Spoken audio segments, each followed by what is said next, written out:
নমস্কার বন্ধুরা, শ্রীয়ের রান্নাঘরে সকলকে অনেক অনেক স্বাগত জানিয়ে আজকে ভিডিওটি শুরু করছি। আজকে বানাবো নানপুরির সঙ্গে বানাবো চানা মশলা।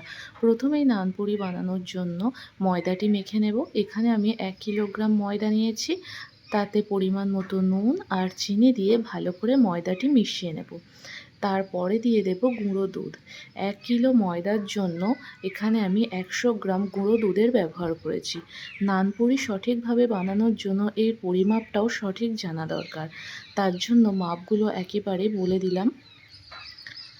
এখানে বেকিং পাউডার নিয়েছি 2 চামচ পরিমাণ, 2 টেবিল চামচ ভর্তি করে বেকিং পাউডার নিয়েছি। তারপর ময়দাটি খুব ভালো করে মিশিয়ে নিয়ে অল্প পরিমাণে সাদা তেল দিয়ে দেব। তেল দিয়ে ময়াম দিয়ে দেব। ময়ামটা এভাবে খুব ভালো করে দিতে হবে, হাতের সাহায্যে মেখে মেখে। ময়ামটা দেয়া হয়ে গেলে তারপর টক দই দেব।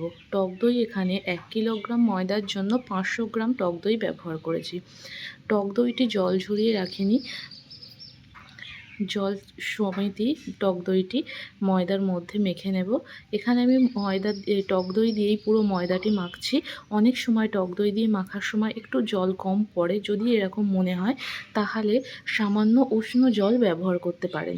এই রকম খুব নরম একটি ডো বানিয়ে রেখে দেব। এখানে আমি ময়দাটি 2 ঘন্টা মতো মেখে রেখে দেব। মিনিমাম 1 ঘন্টা তো মেখে রাখতেই হবে, আর যদি বিকালে বানান সকালে যদি ময়দাটা মেখে রাখেন তো বেশি ভালো হবে। তারপর চানা বানানোর জন্য কাবলি ছোলা নিয়েছিলাম 500 গ্রাম, যেটি সকালে ভিজিয়ে রেখেছিলাম ওই ধরো 3-4 ঘন্টা মতো। তারপর ভালো করে জল দিয়ে ধুয়ে প্রেসারে 3টে সিটি দিয়ে দেব। আর চানা মশলা বানানোর জন্য নিয়েছি 2টো বড় সাইজের টমেটো, একদম কুচিয়ে নিয়েছি, কুচানো কাঁচা লঙ্কা, কুচানো পেঁয়াজ, 3টি পেঁয়াজ নিয়েছি, একদম ছোট ছোট করে কুচিয়ে নিয়েছি। আর নিয়েছি টমেটো সস আর আদা রসুন বাটা। প্রথমেই কড়াইতে সর্ষের তেল গরম করে কুচিয়ে রাখা পেঁয়াজগুলি দিয়ে দেব। পেঁয়াজগুলি দিয়ে তেলের মধ্যে খুব ভালো করে নাড়াচাড়া করব। পেঁয়াজের কালারটি একটু চেঞ্জ হয়ে গেলে আদা রসুন বাটাটি দিয়ে দেব। এখানে আদা রসুন বাটাটি দিয়েছি ওই 3 টেবিল চামচ মতো। পেঁয়াজ আর আদা রসুনটি খুব ভালো করে কষাতে হবে যতক্ষণ না আদা রসুনের কাঁচা গন্ধটি যায়।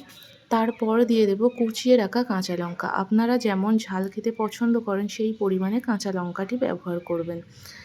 তারপর পেঁয়াজ আদা রসুন খুব ভালো করে যখন কষানো হয়ে যাবে তার মধ্যে কুচিয়ে রাখা টমেটোগুলি দিয়ে দেব।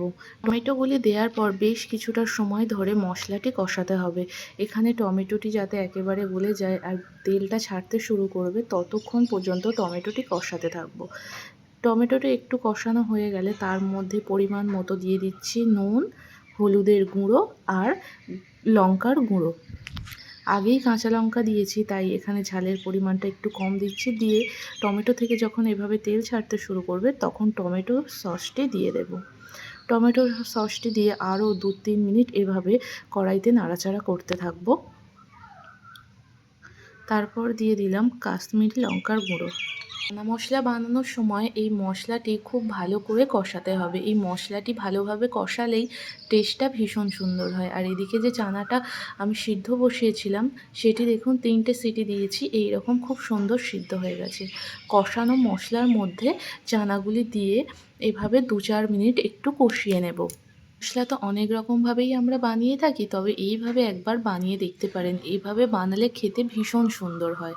মশলাটি যখন ভালোভাবে কষানো হয়ে যাবে তখন মশলার মধ্যে পরিমাণ মতো জল দেব। আমি এখানে তো খুব বেশি ঝোল করব না, একটু মাখা মাখা বানাবো, তার জন্য 1 কাপ মতো জল দিয়েছি, দিয়ে ঢাকা দিয়ে দিয়েছি। বেশিক্ষণ ঢাকা রাখবো না, ওই 5 থেকে 7 মিনিট পর্যন্ত আঁচটি একেবারে কমিয়ে। যে ময়দাটি মেখে রেখেছিলাম সেটির ঢাকনা খুলে দেখব ময়দাটি অনেকটাই বেড়েছে আর আগের থেকে আরেকটু নরম হয়ে গেছে। এতে আমি আর কোনো ময়দা মেশাবো না, ওই নরম অবস্থায় একটু মেখে নিয়ে হাতে সামান্য সাদা তেল দিয়ে এভাবে গোল করে লেচিগুলো কেটে নেব। তারপর গোল গোল করে নানপুরিগুলি বানিয়ে নেব।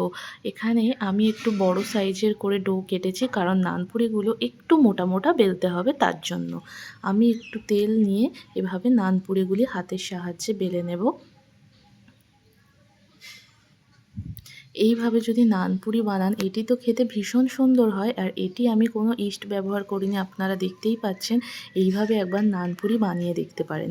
কড়াইতে তেল গরম করতে দিয়েছিলাম, তেলটি যখন খুব বেশি গরম হয়ে যাবে তখন নানটি এর মধ্যে দিয়ে দেব। প্রথমে একটু তেলটা সেট হতে টাইম লাগে, তার জন্য প্রথম নানটি একটু লাল হয়েছে। অবশ্য দু একটা নান আমি একটু লাল করেই ভাজবো, কারণ আমার মেয়ে একটু লাল মতো খেতে পছন্দ করে, তার জন্য। তারপর ওই তেলের মধ্যেই একে একে সবগুলি নান ভেজে নেব। দেখুন প্রত্যেকটি নানই ভীষণ ভালোভাবে ফুলছে। আর এইভাবে যদি নানগুলি বানান, ঠান্ডা হয়ে গেলেও এগুলি নরম থাকে, একেবারে শক্ত হয়ে যায় না। আর দেখতেই পাবেন যে প্রত্যেকটি নান কিভাবে ফুলছে। আমার ভিডিওটি যদি আপনাদের ভালো লেগে থাকে তাহলে অবশ্যই একটি লাইক দিয়ে দেবেন। আর যদি আমার চ্যানেলে নতুন বন্ধু হয়ে থাকেন তবে চ্যানেলটিকে সাবস্ক্রাইব করে দেবেন। এইভাবে পাশে থাকবেন। দেখুন প্রত্যেকটি নান ফুলছে। প্রথমে তেলটা সেট হতে একটু টাইম লাগে, তারপর সবগুলি নানই ভীষণ ভালোভাবে ফুলেছিল। এইভাবে প্রত্যেকটি নান ভেজে নিয়েছি। আর ওইদিকে চানা মশলার ঢাকনাটি খুলে দেখব ঝোলটি একেবারেই মাখা মাখা হয়ে গেছে। আর এর মধ্যে দিয়ে দেব যে দোকানে আমরা চানা মশলাটা কিনতে পাওয়া যায়, সেই চানা মশলাটি 2 চামচ পরিমাণ ব্যবহার করব। আর দিয়ে দেব কাসুরি মেথি। কাসুরি মেথিটা দেখাতে ভুলে গেছি, আপনারা অবশ্যই এটি ব্যবহার করবেন। আর দেখুন নান আর চানা মশলা তৈরি হয়ে গেছে। আর দেখুন নানপুরিটা কতটা সফট হয়েছে। আর একটা নানপুরি আপনাদেরকে কেটে দেখাচ্ছি, দেখুন ভিতরটা একদম কতটা নরম আর জালি জালি হয়েছে, দেখতে তো ভীষণ ভালো লাগছে। আপনারা অবশ্যই এটি একবার বাড়িতে বানিয়ে দেখুন আর কমেন্ট করে জানান কেমন হয়েছে। দেখা হচ্ছে পরের কোনো ভিডিওতে।